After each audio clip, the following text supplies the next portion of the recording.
នេះគឺជាក្រុម Pro Sport ហើយ Pro Sport បច្ចុប្បន្ននេះគឺនឹងក្លាយទៅជាក្រុមតំណាងឲ្យប្រទេសកម្ពុជាឡើងទៅកាន់ការប្រកួត MSC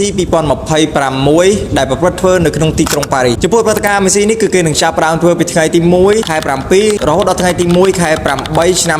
2026ខាងមុខនេះបើយើងក៏លេចទៅមើលអតីតកាលកាលពីមុនមកក្រុមតំណាងប្រទេសកម្ពុជាឡើងទៅប្រកួតគឺមានតែក្រុម Burnage Flash ទេដែលធ្វើបានល្អខ្លាំងជាងគេនៅក្នុងការប្រកួតរបស់ខ្លួនដោយទទួលបានចំណាត់ថ្នាក់លេខ4នៅក្នុងការប្រកួតពេលនោះបាននិយាយពីក្រុមផ្សេងៗដូចជាក្រុម See You Soon Impunity KA ក្រុម CFU Gaming ពួកគាត់ក៏ធ្វើបានល្អដែរក៏ប៉ុន្តែអ្វីដែលយើងគួរឲ្យកត់សម្គាល់ខ្លាំងនៅក្នុងការប្រកួត MSC គឺមានតែ Burnage Flash ទេដែលធ្វើបានល្អជាងគេបច្ចុប្បន្ន Burnage Flash បានផ្លាស់ប្ដូរឈ្មោះទៅជា Flash KA ហើយតែអ្វីដែលខ្ញុំចង់និយាយក្នុងថ្ងៃនេះគឺពាក់ព័ន្ធជាមួយនឹងក្រុម Pro Sport ដែលនឹងក្លាយទៅជាក្រុមតំណាងឲ្យប្រទេសកម្ពុជាប្រកួតនៅក្នុង Tournament MSC 2026នេះការ performance របស់ក្រុម Pro Sport បច្ចុប្បន្ននេះគឺគាត់ធ្វើបានល្អខ្លាំងយកតែមែនតើនៅក្នុងការប្រកួតរបស់ខ្លួនដូចយើងបានឃើញហើយការប្រកួតនានាដែលគាត់បានលេងនៅក្នុងឆាក MPL Cambodia របស់យើង Fireman របស់គាត់ក៏ធ្វើបានល្អដែរជាពិសេសគឺការយកឈ្នះទៅលើក្រុមខ្លាំងៗនៅក្នុងប្រទេសកម្ពុជារបស់យើងជាច្រើនមិនថាក្រុម CFU Gaming មិនថាក្រុម Galaxy Legend មិនថាក្រុម Flash Cake មិនថាក្រុម VK Page និងក្រុមផ្សេងៗទៀតទេ Pro Sport តែងតែធ្វើបានល្អនៅក្នុងការប្រកួតរបស់ខ្លួនតែក្នុងឆ្នាំនេះ Pro Sport នឹងផ្លាស់ប្ដូរនៅប្រវត្តិសាស្ត្រថ្មីសម្រាប់ប្រទេសកម្ពុជារបស់យើងដើម្បីទទួលបាននៅ achievement